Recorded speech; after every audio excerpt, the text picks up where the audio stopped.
communism was not born of an epic great battle. It was born quite literally of an unlocked door. Consider this. The ideology that would kill millions and paralyze the planet for 70 years did not require a massive invading army to begin. It required only 10 hours to seize the center of power in Russia. No one expected it. The Provisional Government was busy discussing paperwork, believing the true enemy was outside their walls. Lenin, a weary yet ruthless man, watched everything from a distance, targeting the point of maximum fragility.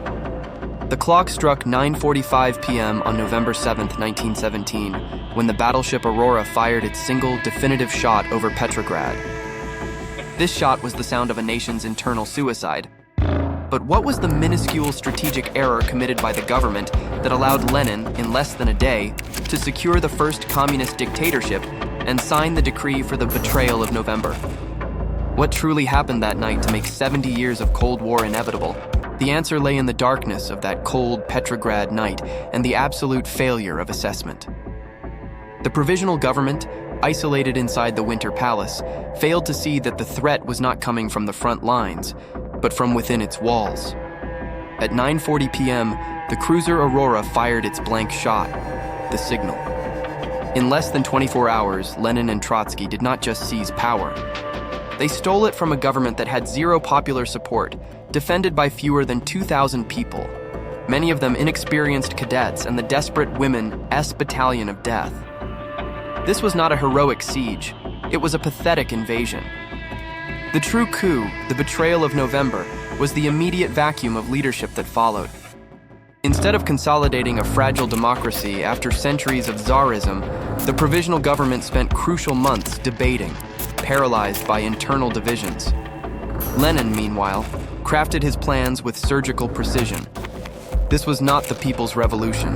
It was the first strategic maneuver of a dictatorship that, by surviving, would fundamentally divide the world.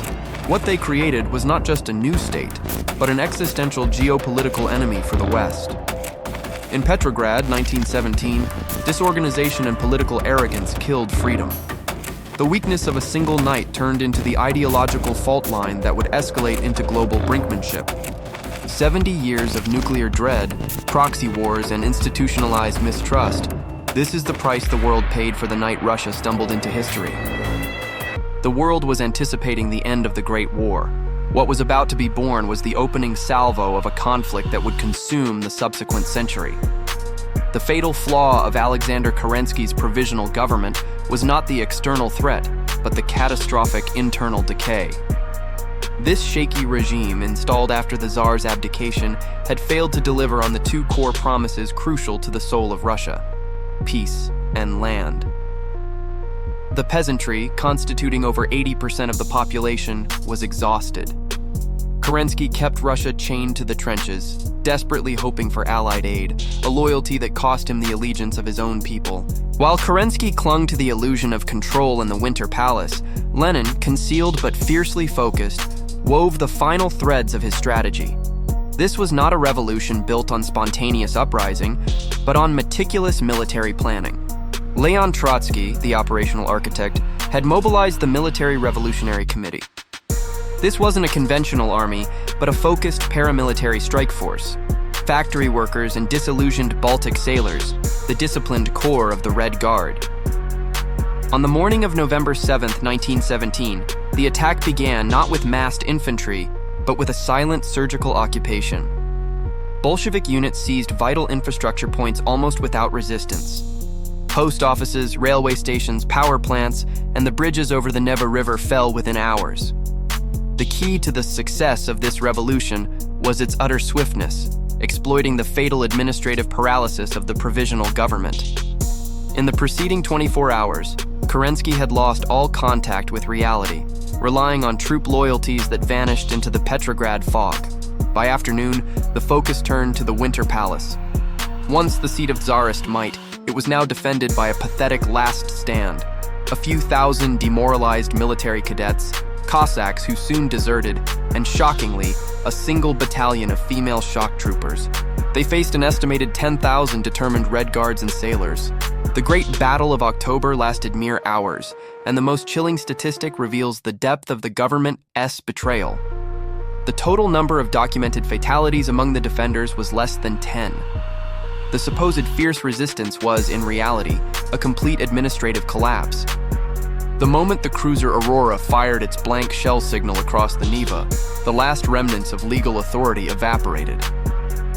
This was the betrayal of November, not a foreign plot, but the complete failure of a nascent democracy to organize, defend, or sustain itself.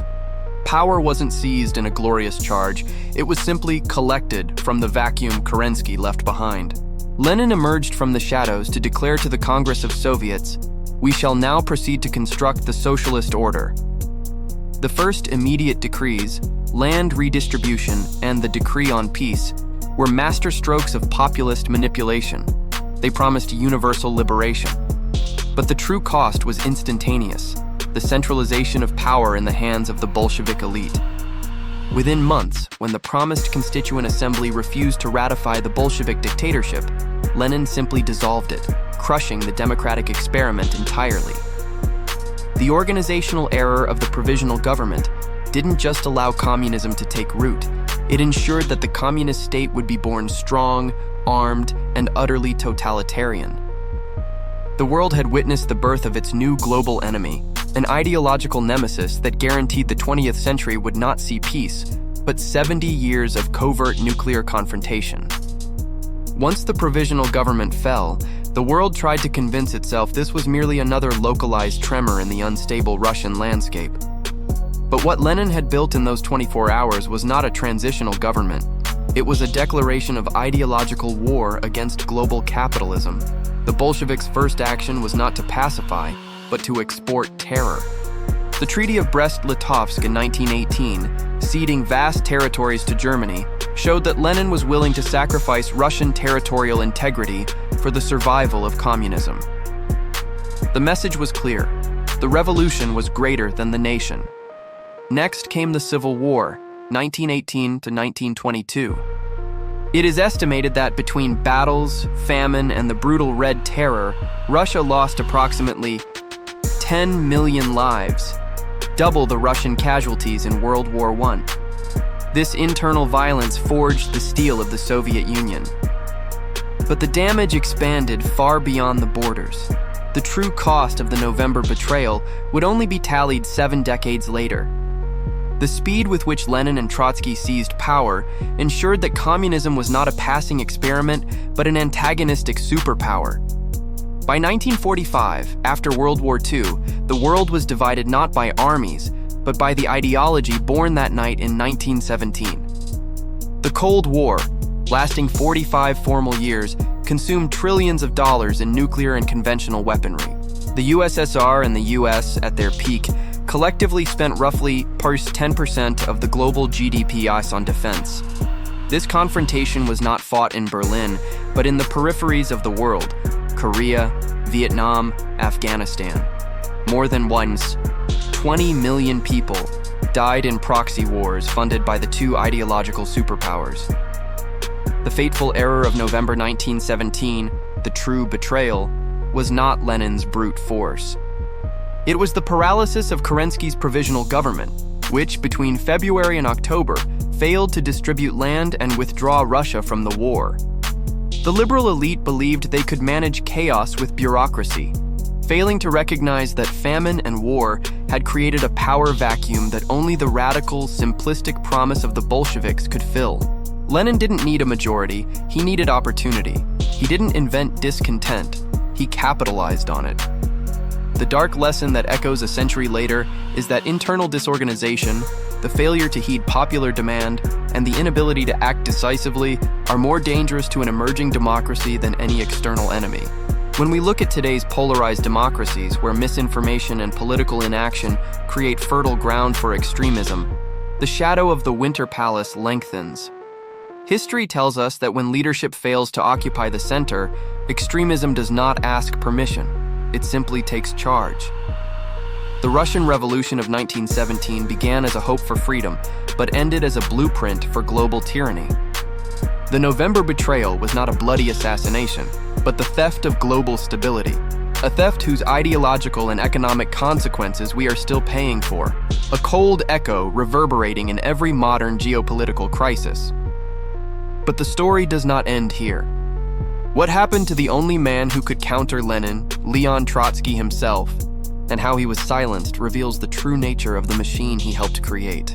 And thus, in a matter of hours, the Winter Palace fell, not under siege by foreign armies, but under the weight of its own inaction and unfulfilled promises. The takeover, completed before Europe had even fully grasped its scale, sealed the fate not only of Russia, but of the entire world. This was not merely the end of a monarchy. It was the birth of a doctrine that for the next 74 years would divide the globe into two ideological blocks, funding proxy wars and holding humanity under the shadow of nuclear annihilation. This betrayal of November was not an act of espionage, but a colossal error in judgment by the moderate forces. The Provisional Government failed to deliver bread and peace, and, critically, underestimated the ruthless organization led by Lenin and Trotsky. They viewed the Bolsheviks as a fringe threat, when in fact, their internal disorganization and hesitation to suppress the nascent insurrection became the true catalyst for the ensuing geopolitical nightmare.